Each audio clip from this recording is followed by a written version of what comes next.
it locked to HTLA Radio 1, New York.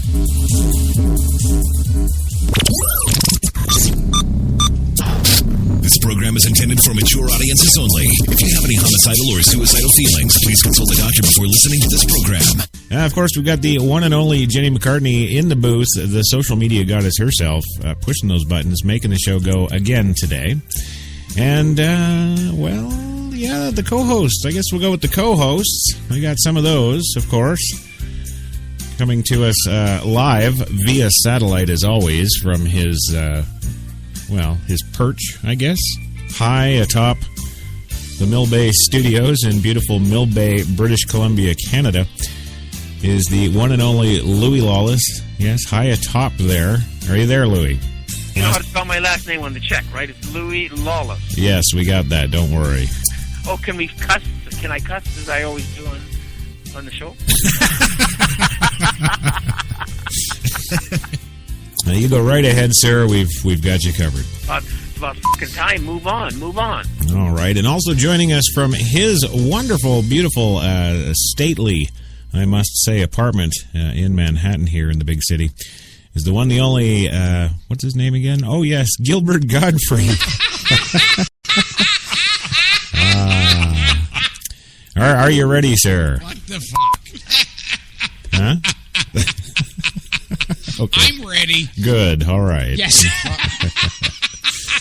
All right. Gilbert Godfrey joining us from his lovely home here in the city. And also joining us is, of course, the one, the only George Takei, all the way from his home in Los Angeles, California. George, thank you for coming. I think it's a treat to be here talking with you. Yeah.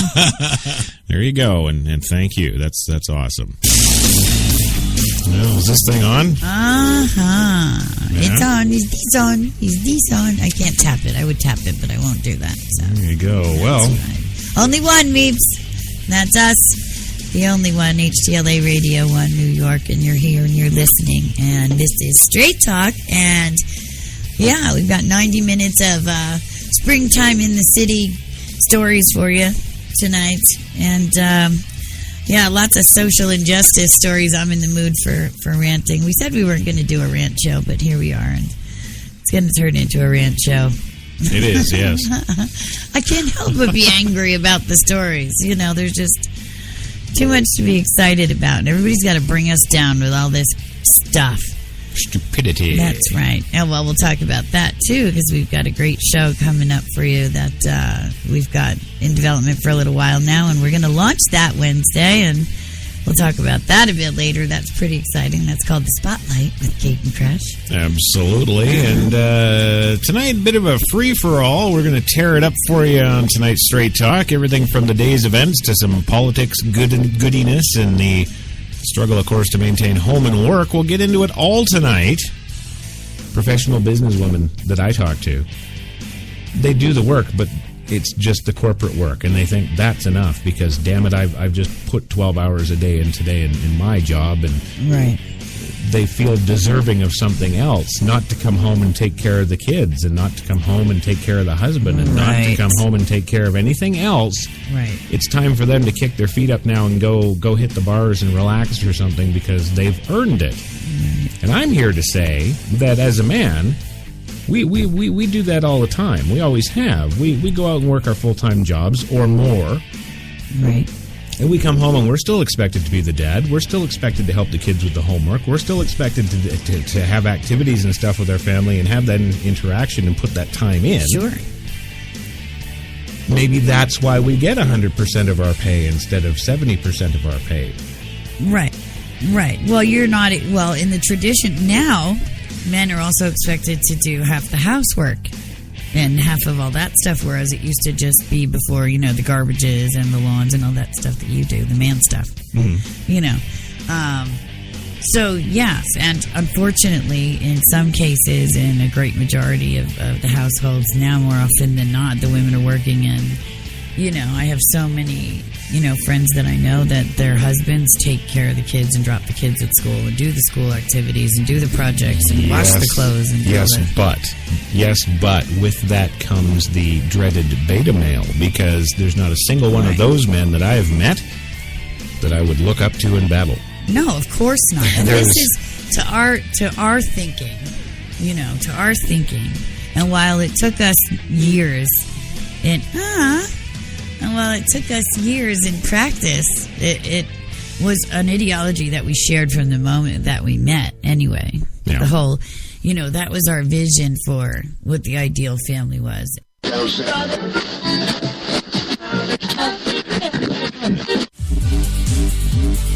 You've got it locked to HTLA Radio 1, New York. Well, you do.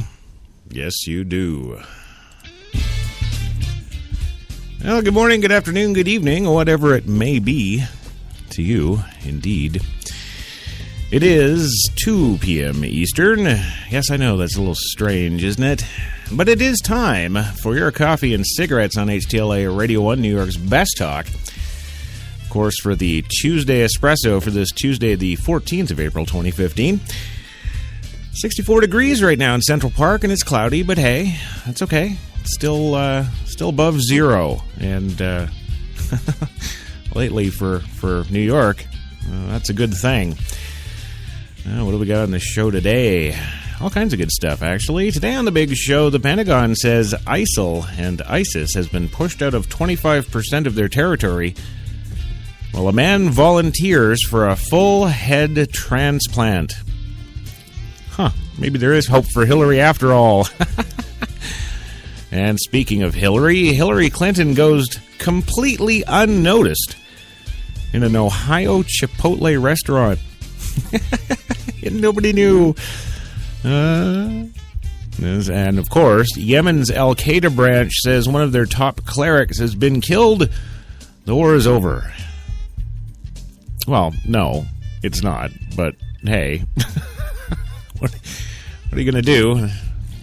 Going to replace him, I guess. Well, there you go. We are running a little early today. We got more of those lovely celeb interviews later this afternoon, of course, and they wanted to take up the coffee and cigarettes time. So the folks at HTLA Corporate let them. Yeah, I'm pissed about it, too. But hey, it's Robert Patrick, so what are you going to do? It's the T1000, for God's sake. I'm not going to complain about that, absolutely. Well, we've got the T1000 coming up later today, but we've got the T101 here on this show. Yes, Arnold Schwarzenegger is here in the house today. So, hey, we've got all that and so much more. So come on in and grab a cup, have a seat, and indeed, light one up, ladies and gentlemen. It is coffee time.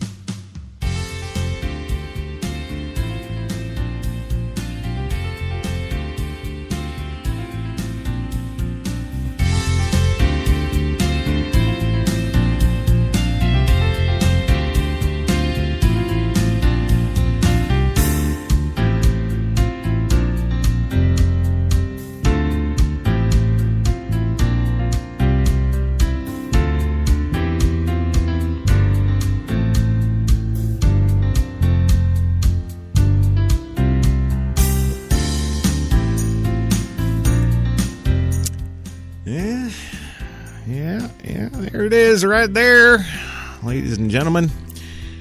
Coffee and Cigarettes Tuesday Espresso theme for you, brought to you by, of course, the fine folks at Tim Hortons, New York City. Now with, well, eight wonderful locations in that city to serve your coffee and baked goods needs. Tim Hortons is always fresh. And, of course, HTLA Studio 2 is a PreSonus broadcast studio. It's our 24/4/2 digital broadcast mixer, bringing you the golden tones every day. Check them out at PreSonus.com. If you're into any kind of professional audio, you know what I mean when I say they're the best. Yeah, there you go. So today, joining me on the show, as always, we have a number of guest/co-hosts, but first of all, I do have to mention that we have the one, the only former social media goddess, Jenny McCartney, in the booth, pushing the buttons on that 24/4/2, making us go here at Coffee and Cigarettes. Yes, there she is. Everybody give her a big round of applause. Well, we know you're doing it in spirit, yeah. Also joining us on the show, of course, as always, from high atop his perch, They stick him up on a big pole 100 feet in the air above Mill Bay Studios in British Columbia, Canada. in Mill Bay, I should say. And, well, there he is.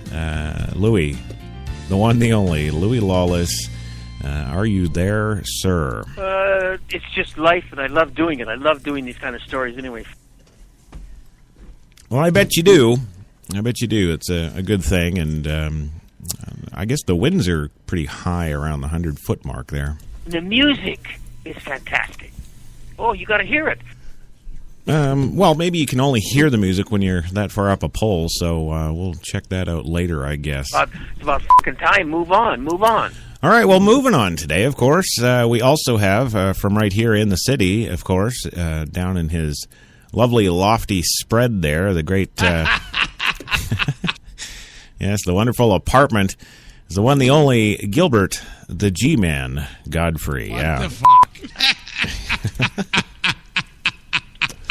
I'm ready. Well, it's good to have you ready there. Yes. Yeah, the G-Man. Yeah. Yes. And, of course, also joining us, as I mentioned in the intro segue there, we have the Model 101, the Cyberdyne Systems guy himself there, the one, the only, Arnold Schwarzenegger. Yeah. Yeah.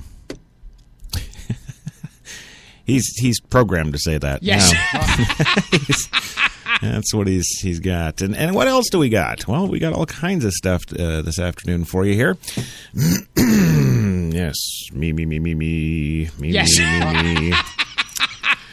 That reminds me, before I can start singing, we've got to let Gilbert sing. Yes.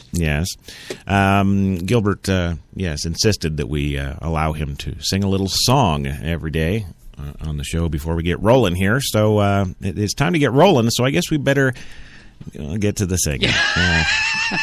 All right, so without further ado, whenever you're ready, sir. Na na na na na, ba ma ma ma ma ma ma. Oh yeah. Who wants to grow up? Who wants responsibility? Oh no, not me. Who wants to show up and work until you're 93? Now everybody says you're running wild. The teacher's calling you a problem. Ooh. Oh, yeah. Well, you know, I don't know about you. I know, actually, I do know about you, Gilbert. Yes. You absolutely can't get enough of yourself. Yes. Yeah.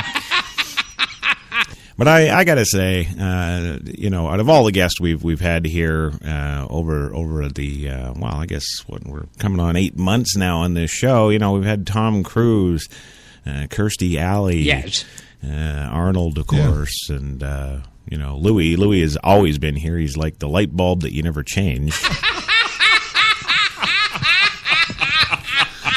But out of all the guests that we've had, I really think that, most certainly, without a doubt, your singing is just absolutely the most beloved thing on this show. I'm the most talented guy in this room. I wouldn't go that far. Well, moving on today, what is our first story on the old coffee shop here today? Well, the Pentagon says that ISIL has been pushed out of 25% of its territory. Yeah. Iraqi forces have pushed the Islamic State out of about 25% of the territory seized during the militants' lightning advance last year, according to the Pentagon assessment released today. The area represents 5,000 to 6,500 square miles in northern and central Iraq, the assessment said. The United States has been backing Iraqi forces with daily airstrikes against the Islamic State, also known as ISIL or ISIS. ISIL, no longer the dominant force in roughly 25 to 30% of populated areas in Iraqi territory where it once had complete freedom of movement, the Pentagon said. The assessment comes as President Obama is to meet today with Iraqi Prime Minister, Minister Prime guy. the head dude for Iraq for his first White House visit as Prime Minister, al-Abadi, has said Iraq needs more international assistance in his country's fight against Islamic State militants. The program,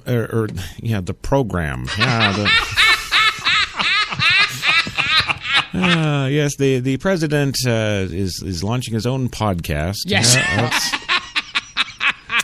No, the progress against the Islamic State is tempered somewhat by the dominant role played by Iranian-backed militias in the battle against Sunni militants.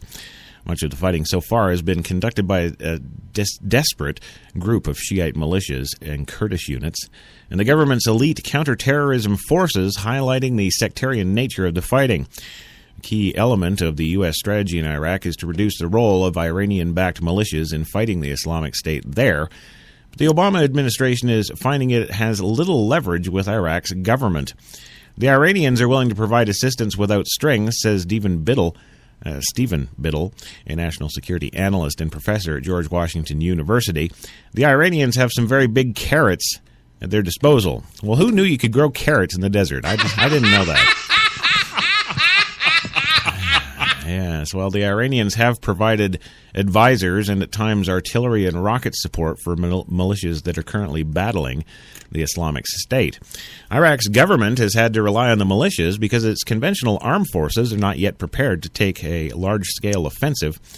American trainers are attempting to help Iraq reconstitute its troops after many of them collapsed in the face of last year's attack by the Islamic State. In the city of Mosul, about 4 divisions melted away during the onslaught by the militant group. Rebuilding Iraq's military will take time. The Pentagon said it has completed training of about 6,000 troops so far. The Pentagon expects 20 to 25,000 troops will be needed to liberate Mosul, Iraq's second-largest city. In the meantime, Shiite militias are armed, equipped, and available to immediately join the fight. Quote, I'm not sure we can be so utopian as to wish away militias or hope Iraq security forces are strong enough, says Michael O'Hanlon, an analyst at the Brookings Institution. O'Hanlon said an Iraqi government proposal to create a national guard that would incorporate militias would help the government exert control over those forces. The proposal, however, seems to be languishing. Iraqi forces appear to be turning now towards Anbar province, a Sunni stronghold west of Baghdad, where the use of Shiite militias could anger local residents and backfire on the government. It's not clear what role the militias will play in that offensive. The U.S. points to the recent battle to reclaim control of Tikrit, Saddam Hussein's hometown, as a model for future operations. When the offensive there started, it was led by Iranian-backed militias, but several weeks into the operation, the offensive stalled. The United States agreed to provide air power under the condition that the Iranian-backed militias withdraw from the operation. Within days, the Iraqi forces were able to drive the Islamic State from the city and recapture it. At the time, the Pentagon made a distinction between Shiite militias who distanced themselves from Iran influence and agreed to come under Iraqi central control, and those who refused to come under Baghdad's authority. So there you go. That's the mess over there.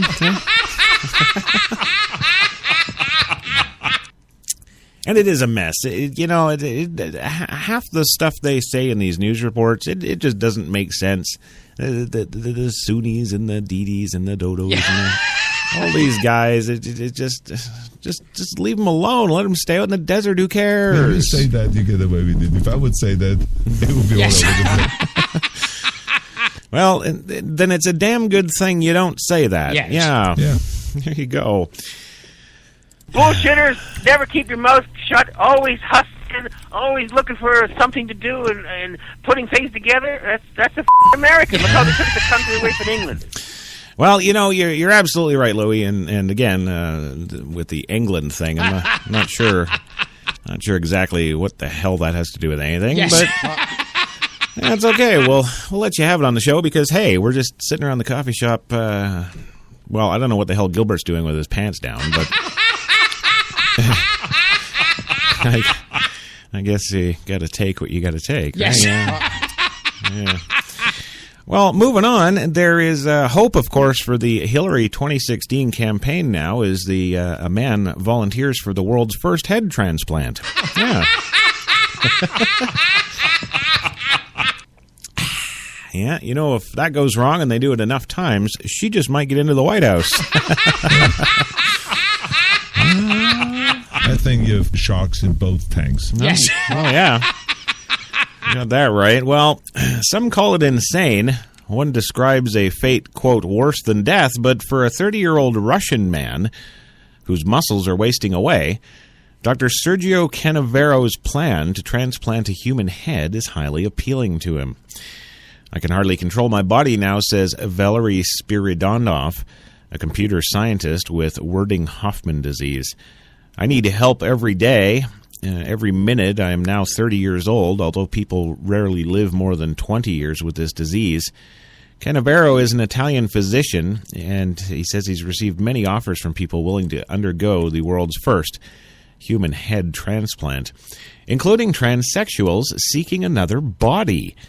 CNN reports, but Canavero wanted someone suffering from a muscle atrophy and chose Spiridonov.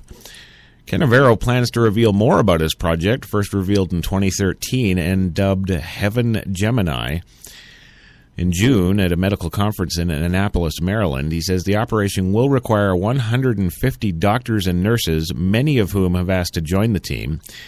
I say 2 years is the time needed for the team to reach perfect synchronization, says Canavero. After a 36-hour operation, the patient would lie in a coma for about a month, while doctors use electrical stimulation in an effort to connect spinal cord nerves to the new head. But many experts are dismissing his plan as laughable and dangerous. A monkey died after undergoing a transplant in 1970. That, of course, was 1970, Doctor. Yes. Yeah. He says, I would not wish this on anyone, says a prominent neurologist. There are a lot of things worse than death, and some of them are having to listen to this show. Yeah. So there you go. So if the transplant, which is actually slated to take place here within the next 30 days, that actually goes successfully, there is indeed hope for the Hillary 2016 campaign. Yeah. Power tends to corrupt. Absolute power corrupts absolutely. Oh, you're just saying that because you've still got your head. Yeah. That's what they've done. They've reached a particular point that they feel they're untouchable. Right. I'm not going to complain about it, right? No. Yes. Well, speaking of Hillary Clinton, she's, yeah, she went completely unnoticed at an Ohio restaurant today. Oh, well, Hillary may be trying to present a more humble image on her road trip to Iowa. Oh, so not Ohio. Yeah. Her road trip to Iowa in a van she has dubbed Scooby. Wow, she's named her van Scooby. Okay, well, here's a warning for you, ladies and gentlemen. When trying to elect someone for the Oval Office, maybe someone who doesn't name their van. Maybe... They get crazy because all of a sudden nobody loves them. Yes. Okay, well, Hillary and Scooby, in their efforts to become more of an everyday American, oh, yeah, that'll do it. Yes. Well, they've already made her downright unrecognizable to a lot of people.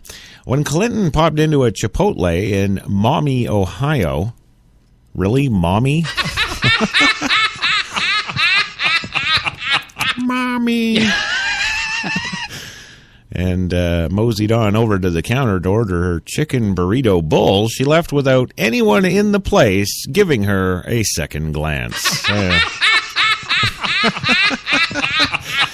In fact, the manager of the store wasn't even aware that Clinton had been there until he was contacted by the New York Times, and then he had to go back and check security footage. Yeah. She could just go rob banks. Yeah. Yes. The thing is, she has these dark sunglasses on. The manager, Charles Wright, told the Times she was just another lady. There you go. Just another lady. Yeah, that'll be what we're putting in the White House next. Yes. Yeah. Well, the next stop along her 1,000-mile road trip with good old Scooby Clinton should draw a bit more attention, of course, when she speaks with students and teachers at Kirkwood Community College in Monticello on Tuesday. They called ahead. Well, she gets on the road again with Scooby. Yes. Wednesday. Wednesday, she'll be heading to Norwalk, Iowa for a small business roundtable. Surely someone there will remember her. So if you're in Iowa Tuesday, keep your eyes open. Who knows where that front runner for the Democratic nomination might pop up for lunch. Yeah. From now on, I was on this show. We were going to call her Hillary Dennis Rodman Clinton. Yes. Right? But now I think with the whole Scooby story and nobody knows her and everything else, I think I'm going to rename her to Waldo. Where's Waldo?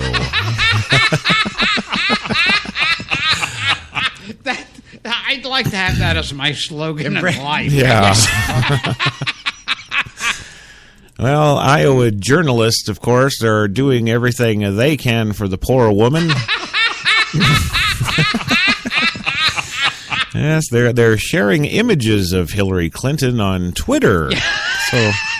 So you'll know next time you see her. Yes.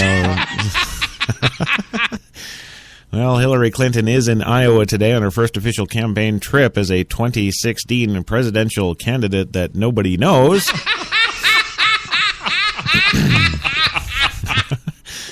Journalists at KWQC-TV and the Quad City Times are among those taking snaps and tweeting. Take a look as Clinton leaves Hotel Blackhawk in Davenport, Iowa, and heads to the Scooby Vans. Yeah. Oh, not even kidding. She actually said that. Yes. Yeah. She also stops for a cup of coffee with the everyday Americans she's trying to reach with this campaign. Well, nobody recognizes her, so she's an everyday American. Clinton is scheduled to speak to educators and students at Kirkwood Community College in Monticello, of course. So stay tuned. They've actually called ahead.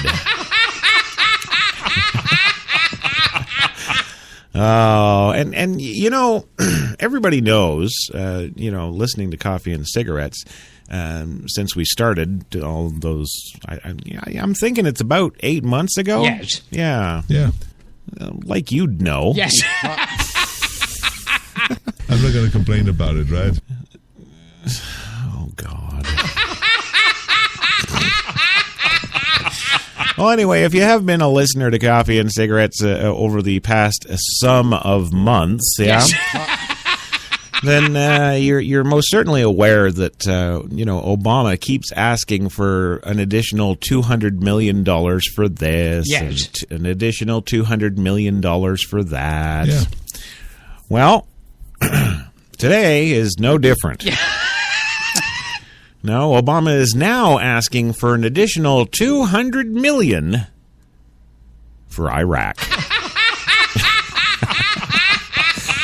Yeah, not even kidding. In Washington today, the United States will provide an additional $200 million to Iraq in humanitarian aid as it battles the Islamic State, President Obama said today through his pledge. He did not appear to include any new direct military assistance. Women and children are being displaced in the battle between Iraq and the Islamic State forces, and the United States has an obligation to help, Obama said after meeting with Iraq's new Prime Minister al-Abadi. And then after meeting with our financial experts, said, no, we can't. Let's see, $518 trillion in the hole as of December 25th, 2014. Yes. I don't know about your family there, Gilbert. I know you're very good with money. Yes. You run everybody on a tight budget there, and it's yes. Right. So here's the thing. Now you have your piles of money in the bank, your millions, right? Right. Okay, so you got your millions in the bank, right? Yes. And you won't pay $5 for a cab. Yes. Right? Okay. So, but you see, I understand this. This is that Jewish mentality of how the Jews operate. I know and I understand this. Yes. So you run the whole house on a budget. Yeah. Yes. Right. So, but here's the thing now. Picture yourself $518 trillion in debt. Yes. Okay. And your neighbor comes over to borrow $200 million. All right, so they knock at the door. Well, yeah, of course it's Hillary. Yeah.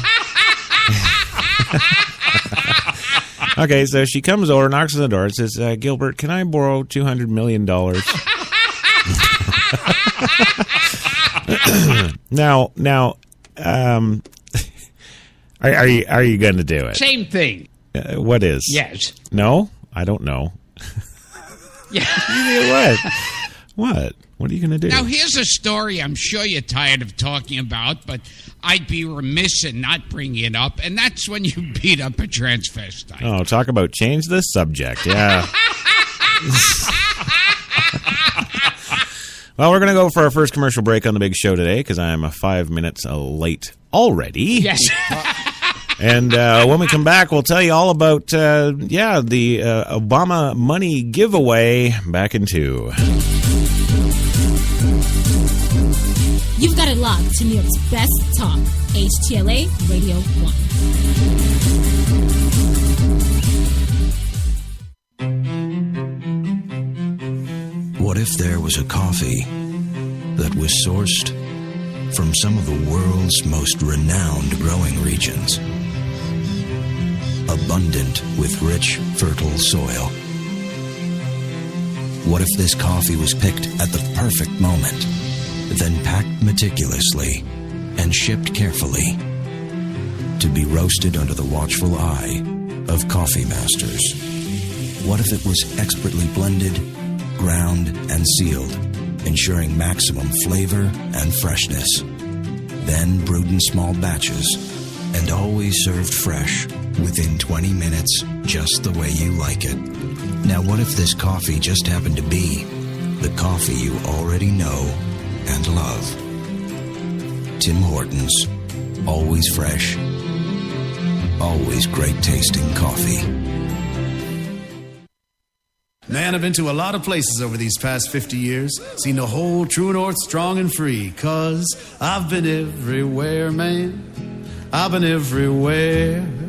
I've been to Cooksville, Stouffville, Bainesville, Bowmanville, Bonnieville, Unionville, Oakville, Dunville, Brockville, Boucherville, Melville, Drummondville, Kentville, Grenville, Morinville, Maryville, Parksville, Stephenville, Sackville, Spring Hill, Westville, Walkerville, hanging on a windowsill. Hey! He said, wow, that's a lot of places. I said, hang on, there's more.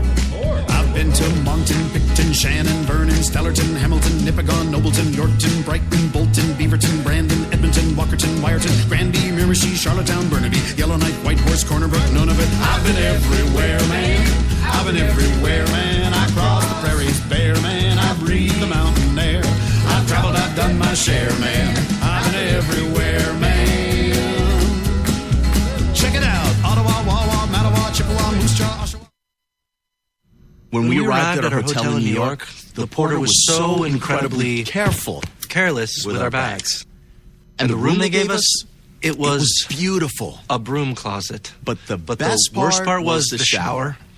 My wife drying herself with the Egyptian cotton towels. Shower curtain defined that whole vacation for her. Don't just visit New York. Visit TripAdvisor New York. With millions of reviews, a visit to TripAdvisor makes any destination better. Some said the U.S. has lost its innovative power. We said America is lighting the way as the innovation nation.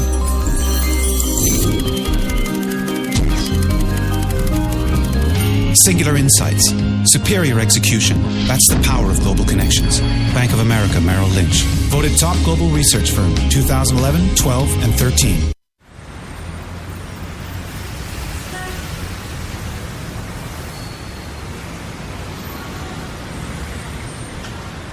I've been so inspired by being in New York because everything from what people are wearing on the street to the way they're interacting with each other, to drive through the West Village at night and you see a couple kissing on the street, or you see someone fighting outside their apartment, or you see so much humanity on a daily basis that even if you're not inspired by your own life that day, you can be inspired by someone else's life. You got that long hair, slick back, white t-shirt, and I got that good girl face and a tight little skirt. And we go crashing down, we come back every time, 'cause we never go out of style. We never go out of style. Take me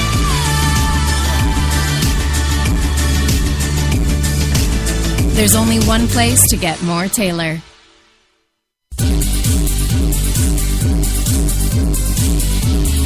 We're New York's best talk radio, HTLA Radio 1.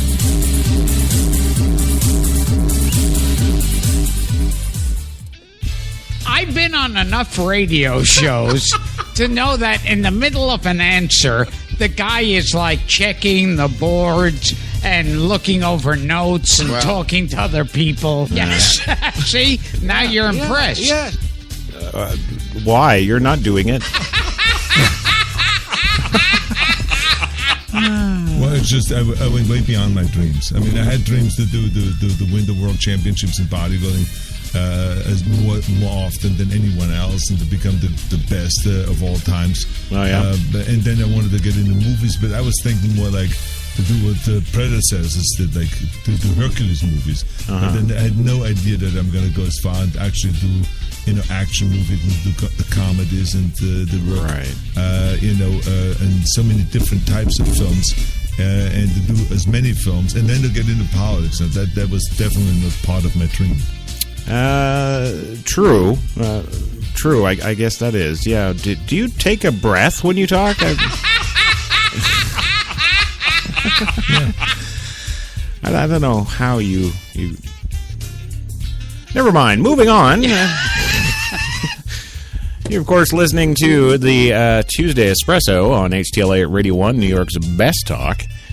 Coffee and cigarettes today. We're coming at you early. Yes, we got more celeb interviews this afternoon, and the little peckers took my 3 o'clock slot.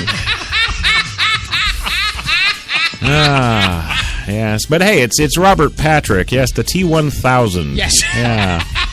I'm not going to complain about it, right? Well, you're kind of old news.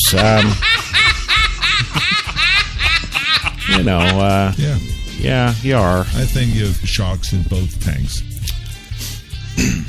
Yeah, that's correct. Okay, well, moving on. Sex is only the tip of the iceberg. Right. Right. Well, welcome back to Sex is Only the Tip of the Iceberg. There you go. Well, yes, so Obama wants an additional $200 million for Iraq. Yes. Yeah. Well, al-Abadi, the country's prime minister, of course, making his first White House visit since becoming the prime minister 7 months ago, and had sought increased aid from the U.S.-led military coalition. Quote, "We have a common enemy fighting terrorism," he told reporters. "I am certain we will be able to defeat this enemy with $200 million. There you go. Well, good old Obama told reporters that he and al-Abadi also discussed the role of a neighboring Iran in Iraq's affairs, including the battle against the Islamic State. They agreed that any Iranian assistance should be coordinated with the Iraqi government.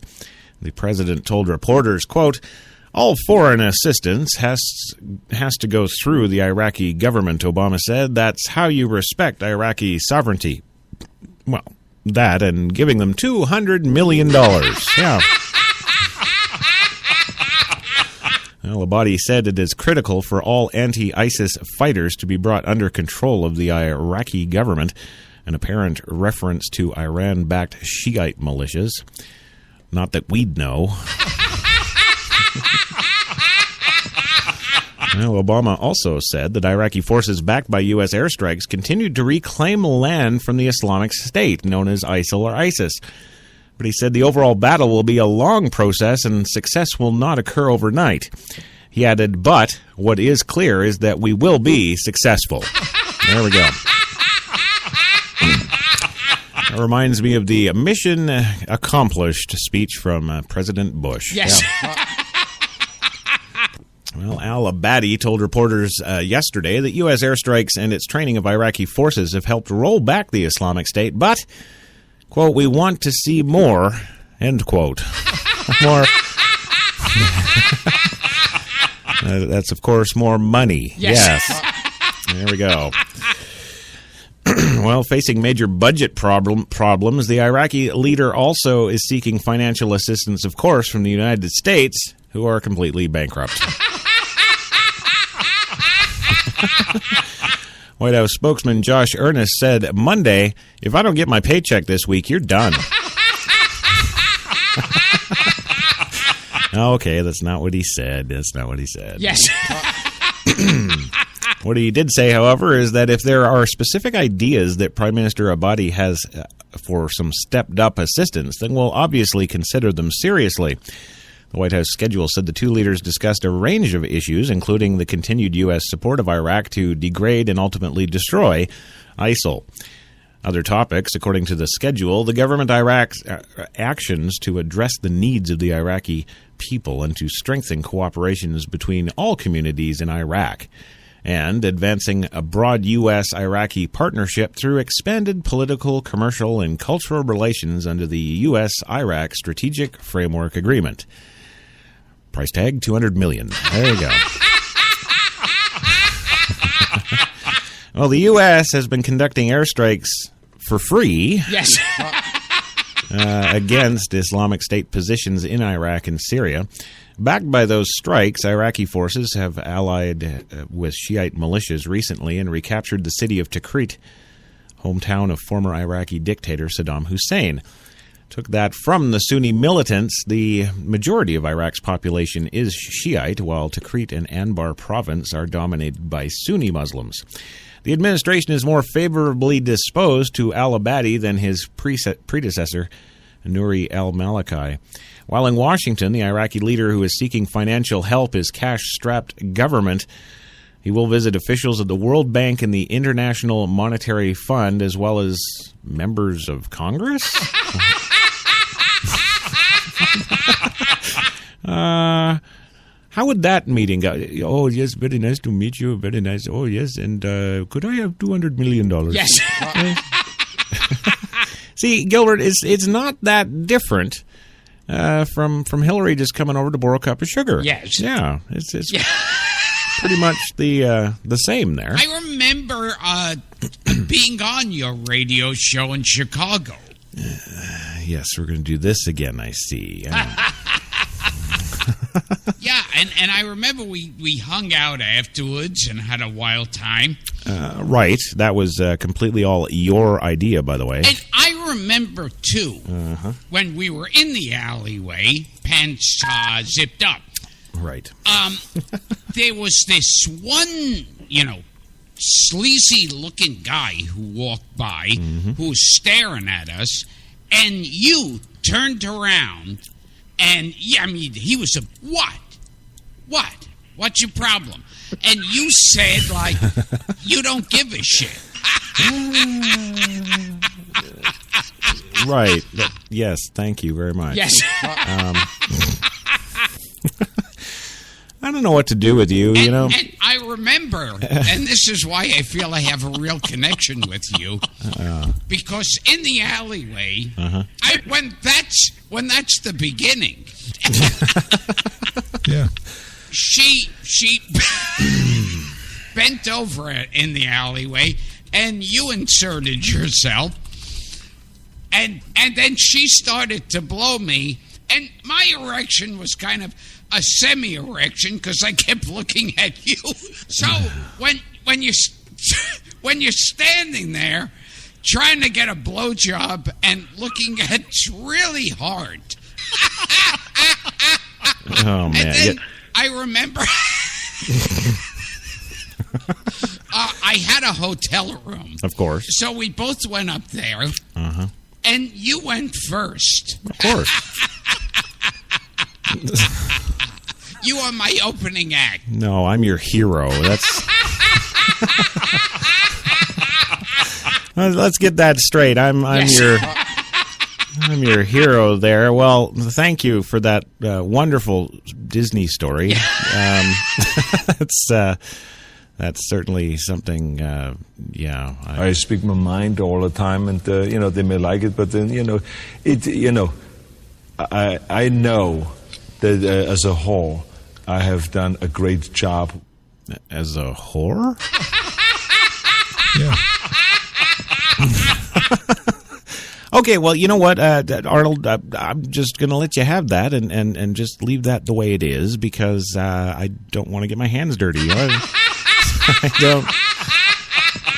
I'm not going to. It's about fucking time. Move on.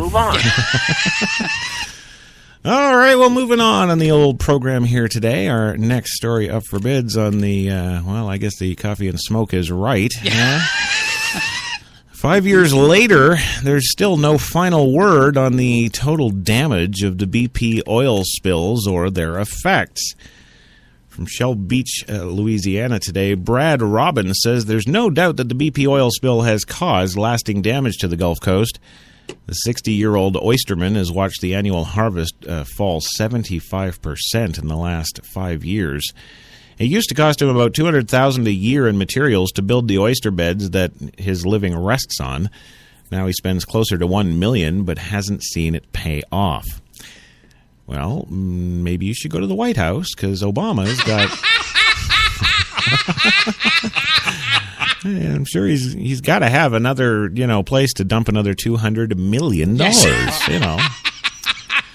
Well, in areas like this small fishing village along the shore of Lake Bourgogne in St. Bernard Parish, BP blames the decline on Louisiana's decision to flood the area with fresh water in a desperate attempt to keep the oil off its coast. Oysters cannot live in water that falls below a certain salinity, and the historic flooding just a year after the spill dumped even more fresh water into the Lake Pontchartrain Basin. But Robin isn't buying it. It wasn't the first time that fresh water had inundated his oyster beds.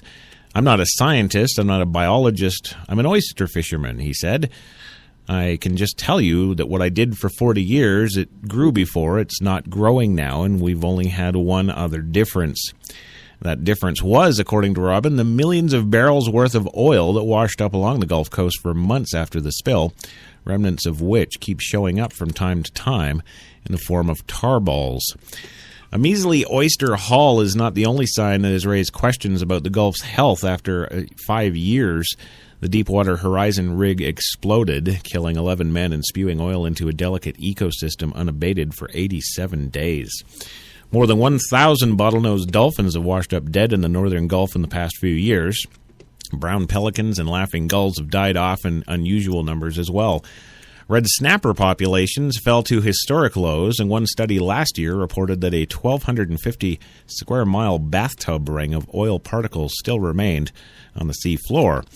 Yet the scientists tasked with measuring the spill's aftermath share none of Robin's uncertainty. The rebound has taken a longer time than usual, says Thomas Senate, an oyster biologist at the University of New Orleans, and it could be related to extended, fairly low salinity until recently, or it could be something else involved. In an environment as large and complex as the Gulf, weighing the many factors at play, assigning blame is proving difficult and sometimes impossible. Really? Everything's going along fine, everything's going along fine, everything's going along fine. Oil rig platform explodes, everything dies. I'm not thinking it's too hard to figure that out. Well, it does not mean that scientists or environmentalists share BP's upbeat assessment, facing the possibility of enormous financial penalties. The company argues that the Gulf ecosystems are returning to normal and are in some cases healthier than they were before. Yes, they're on crack too. Yeah. But even 5 years on, many scientists say that it will take a lot more time, perhaps even decades, to fully grasp the spill's impact on the region. There are a lot of possibilities and probabilities and maybes in there, David Moose, the director for the National Wildlife Federation, said about the research that has been published so far. that the proper way to talk about it, that's sometimes frustrating when you want a simple answer, and we're probably not going to be able to give you a simple answer. Well, come on over to Uncle Crash. I just did.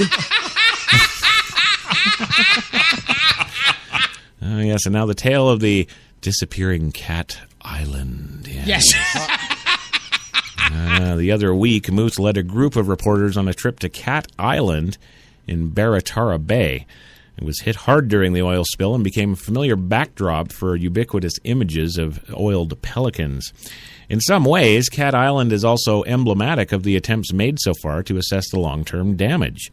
Until the spill, it was a lush 4-acre rookery for brown pelicans and other species. Now the island has nearly disappeared. All that is left is a pair of thin sandbars. The only vegetation left amounts of a few clusters of dead mangrove stumps scattered along the water's edge. Yeah, I'm thinking the oil platform exploding probably... Some blame all on this spill, arguing that the oil killed off the mangroves and other vegetation that used to keep the island's soil in place.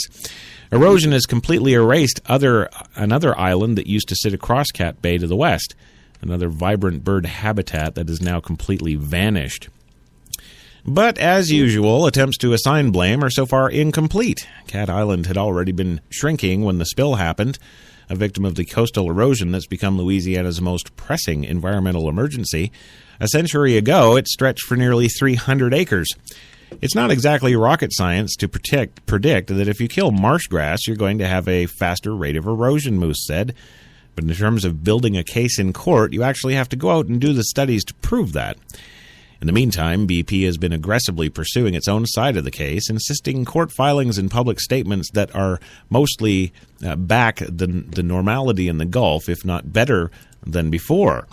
Despite initially dire predictions regarding the spill. Really, so their defense is, well, we poured oil all over everything, and now it's better than before. That's their... Yes. Bullshitters, never keep your mouth shut, always hustling, always looking for something to do and putting things together. That's a American. Look how they took the country away from England. Yeah. Louis, I think you would have a wonderful job actually working for BP.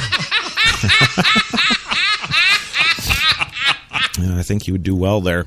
Well, despite initially dire predictions regarding the spill's impact, more than 4 years of data show that the Gulf has made a significant recovery, due in large part to the massive response and cleanup effort. The company wrote in a filing last year pleading for leniency from the U.S. District Judge Carl Barber. Many Gulf beaches were left cleaner than they had been in years. Seafood landings and data shows levels that are now consistent with those pre-spill, and tourism records have been broken. Well, they're there for Disney World, not the water. Well, BP says it has removed anywhere from 29 to 49% of the oil that was released. Really? Well, here we dumped 100% here, and now we've cleaned up, 29 to 49% of it. Yes. It's kind of like my daughter on Sundays when I tell her to clean her room. Well, I've got 49% clean. Well, the final say. Ultimately, of course, BP will not have the final say on the spill's impact unless they pay the judge $200 million, right? Yes, that will fall instead to a legal process known as Natural Resource Damage Assessment. Outlined in the Oil Pollution Act of 1990, it puts the Council of Trustees representing various federal agencies and 5 Gulf Coast states in charge of measuring the spill's effect on the natural resources. Droves of scientists are involved, conducting hundreds of studies that aim to measure the spill's toll on organisms and habitats, from marine mammals to sea turtles and mudflaps and coral reefs. Mudflaps? What the hell are mudflaps doing in there? Yes.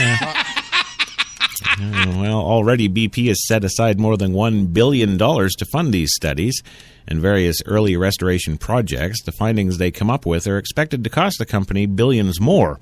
It will probably come as little surprise then that BP has been aggressive in challenging initial findings of unhealthy conditions in the Gulf. Take, for instance, the case of the bird deaths, one of the most visible signs of havoc in the spill's immediate aftermath. Jeffrey Short, a marine chemist who was a key member of the National Oceanic and Atmospheric Administration team that studied Alaska's Exxon Valdez oil spill back in 1989, published a study last year estimating that as many as 800,000 birds were killed by that spill. While only 3,000 bird carcasses were collected, Short argues that the figure represents just a small fraction of the actual deaths, given how many oiled birds would have inevitably been lost to a contamination of tides, beach sand, scavengers, and decomposition. BP immediately attacked Short's findings, while Short and his team of researchers assumed that the cleanup workers would have only recovered 42% of the birds and 7% of the smaller species. The company insists that its own field research put those figures at 97% and 78%, of course, respectively. Yeah. Well, there you go. We're going to go for our second commercial break now. When we come back, we're going to tell you all about the big news in Yemen. Yes, al-Qaeda's one of their main clerics is dead. I guess the war is over. Back in 2. You've got it locked to New York's best talk, HTLA Radio 1.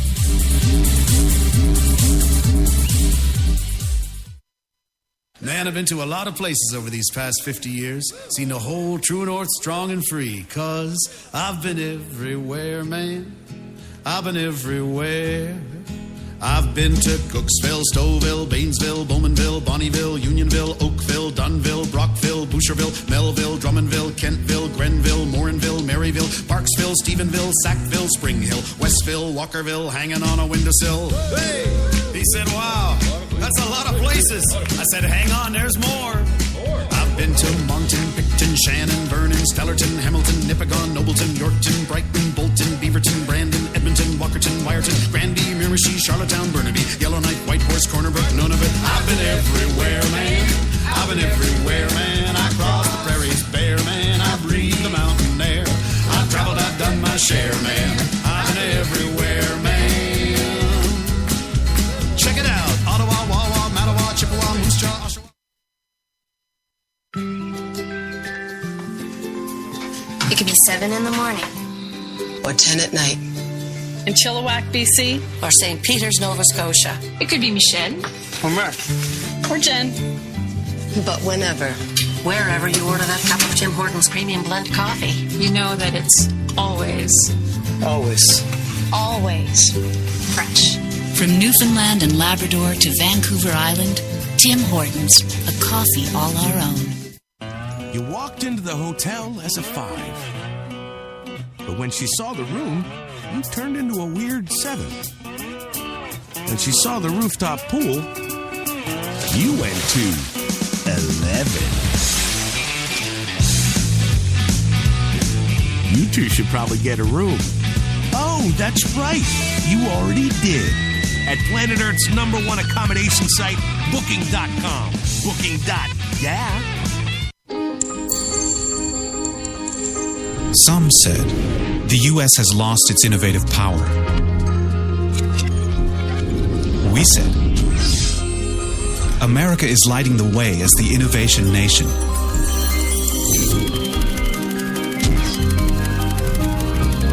Singular insights, superior execution. That's the power of global connections. Bank of America Merrill Lynch. Voted top global research firm 2011, 12, and 13.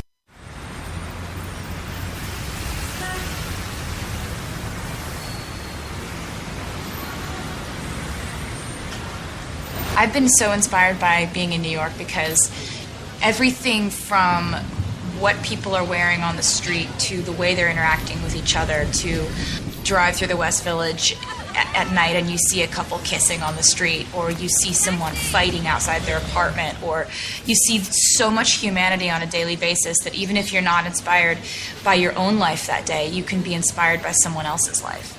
You got that long hair, slicked back, white t-shirt, and I got that good girl face and a tight little skirt. And when we go crashing down, we come back every time, 'cause we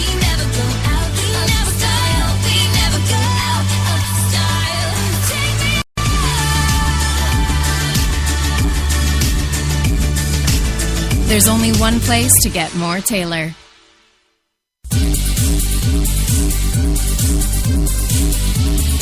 We're New York's best talk radio, HTLA Radio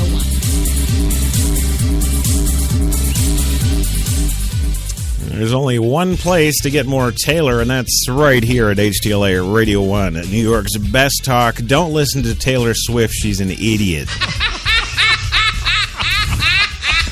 I'm serious. Did you hear that commercial? Oh, I see these couples fighting in the West End, and it's just so inspiring. Yes. Really? Because when I see couples fighting in the West End, I roll up the bulletproof glass. That's what I do. When you say that, you get away with it. If I would say that, it would be all over the place. Yeah, well, Arnold, if there's anybody who lives in a place where you need bulletproof glass, it's definitely you. Never, no. Because I'm very happy with where I am. I love Southern California. I was born for Southern California. Okay. And I love the energy in Hollywood. Yeah. I love the danger in Hollywood. Danger. The psychological danger. There's so much danger. Yeah. Oh, man. I mean, to me, I always was the kind of guy that enjoyed working out 5 hours a day. But when I walk out of the gym, that's it. And I wanted to play. I wanted to have a good time. So you go and bang the maid. Right. There's no way you're married anymore. She's got I'm married. Yeah, I'm not divorced yet. Well, just wait till the end of the show. I swear I'm going to email Maria Shriver and tell her everything that she must not know, because you'd be so gone. Yeah. Well, welcome back on the big Tuesday Espresso here. Coffee and cigarettes. HTLA Radio 1, New York's best talk for this Tuesday, the 14th of April, 2015. Oh, yeah. 64 in Central Park right now and cloudy, but I don't care. That's right. It's 64. That's all I care about. I'd like to have that as my slogan in life. Yes. Yes, Gilbert and I don't care Godfrey. There you go. Yes, there it is. So I could go on for, well, it looks like another 20 paragraphs about the BP oil spill and how they didn't do it. No. But I'm not going to. They did. They screwed us, and they'll pay, goddammit. So moving on, got to tell you about the big news out of Yemen today. Al-Qaeda branch says that their top cleric has indeed been shot in the turban. Well, in Cairo, the story is coming to us from Yemen's Al-Qaeda branch announced today that its top cleric, a Saudi national who has had a $5 million bounty on his turban, has indeed had a hole put in it. Yeah. Allegedly, pardon me, it's actually a drone attack. Yes. There you go. I guess that would be the American drone attack.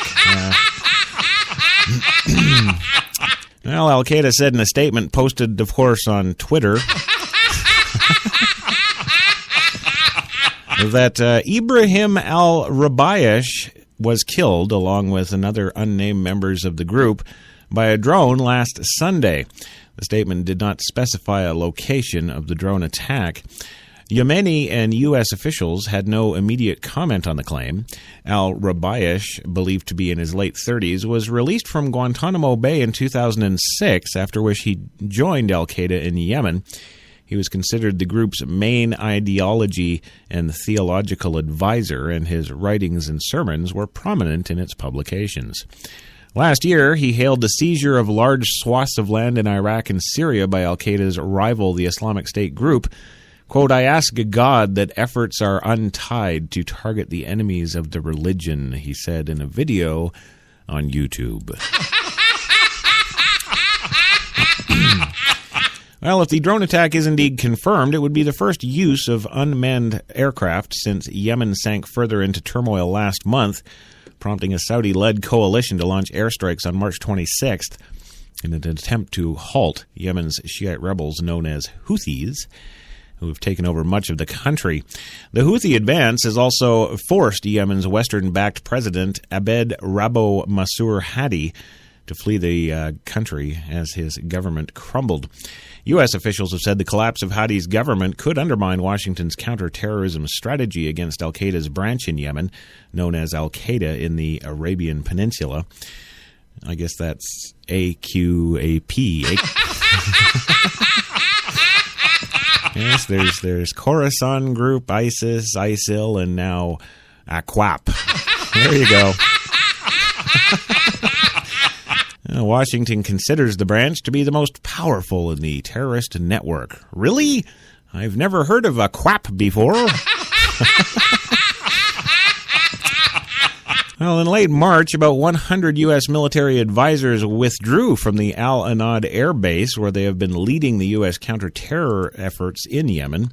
Washington rarely comments on drone attacks. The U.S. officials had been concerned that their counterterrorism capabilities would be diminished because of the withdrawal of their staff. However, they said the al-Qaeda branch will likely be drawn forward, or toward, rather, the internal Yemeni conflict and away from plotting to go after Western targets. Yes. Filthy American pigs. You filthy American pigs. No longer will my men be forced to bow down to your pantyhose-wearing imperialism. Each week, we will raise pillars of holy fire in each of your cities until our demands are met. Oh, you just gotta love the terror. Yes. That's what they've done. They've reached a particular point that they feel they're untouchable. Yes, that's exactly it. Yes, untouchable. He needs love, Chris. Come on. Well, I know. You got to dispense more love from yourself. All these people are hurting here. Yeah. Yes.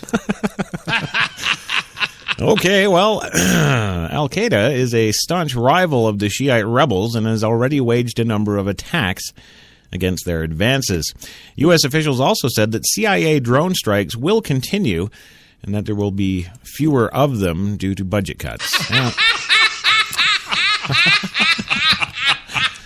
Oh, and finally today, on the Coffee and Cigarettes Tuesday Espresso, I don't know, I think this should have been the top story today instead of that stupid Pentagon thing.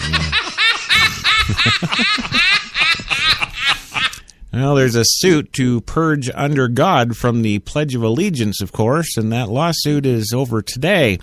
Freehold, New Jersey, the failed legal battle to remove the words under God from the Pledge of Allegiance recited daily at the Madawan Aberdeen, New Jersey school district is, of course, now over. The 45-day time frame for the American Humanist Association to final appeal of a Monmouth County Superior Court judge's decision dismissing the association's lawsuit has expired without an appeal being filed, says David Rubin, the school's district attorney. Quote, the time for filing an appeal has passed and no appeal has been filed, so this case is over, said Rubin, who defended the school district's right to keep the words under God in the pledge, recited daily in its middle school, high school, and 5 elementary schools. Meryl Miller, spokeswoman for the American Humanist Association, confirmed that. Quote, no, we're not filing an appeal, she said.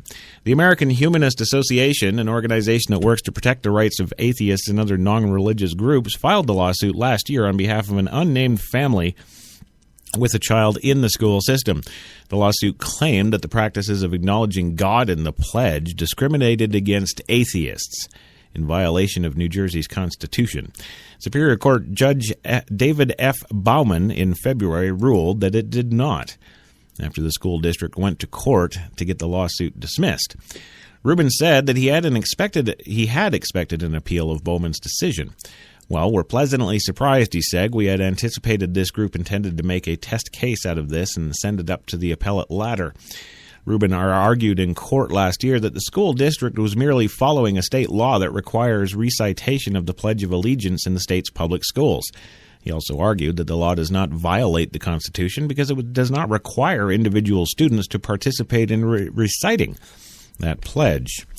The American Humanist Association's attorney David Noyce argued that the requirement to recite the pledge is, quote, divisive, in that it paints those who choose not to participate or say the words under God as second-class citizens, apparently. Yes. Well, Bowman, in his written opinion, noted that the nation was founded on a belief in God. Quote, the words under God are now as interwoven through the fabric of the Pledge of Allegiance as the threads of red, white, and blue into the fabric of the flag to which the pledge is recited, Bowman wrote. As a matter of historical tradition, the words under God can no more be expunged from the national consciousness than the words in God we trust from every coin in the land, than the words so help me God from every presidential oath since 1789, and the prayer that has opened every congressional session of legislative business since 1787.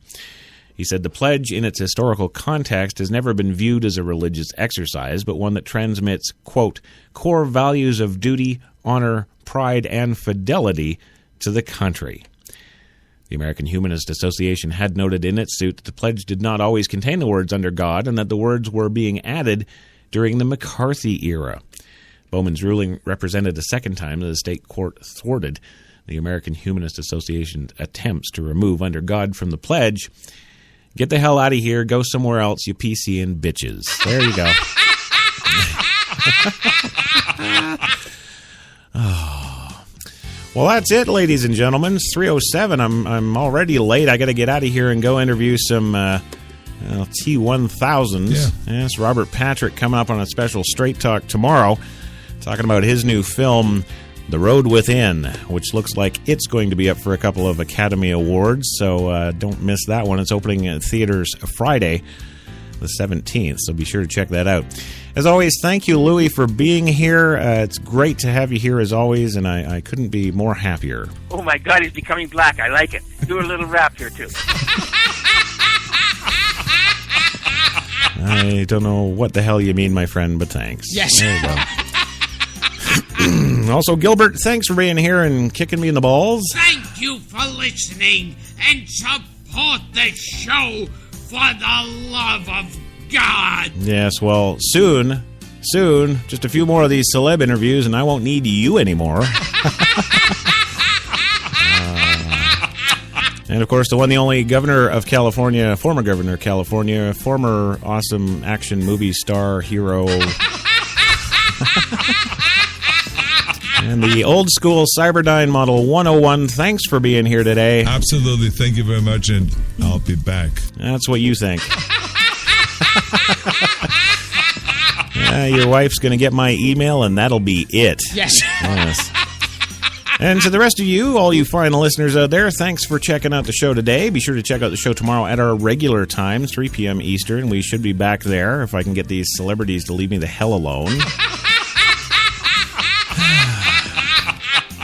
And you guys all have a great day. And reminder, Straight Talk with Cake and Crash, Wednesday night, 8 p.m. That's tomorrow night, special edition for The Road Within. A new film coming out, theaters everywhere on the 17th. We'll see you then.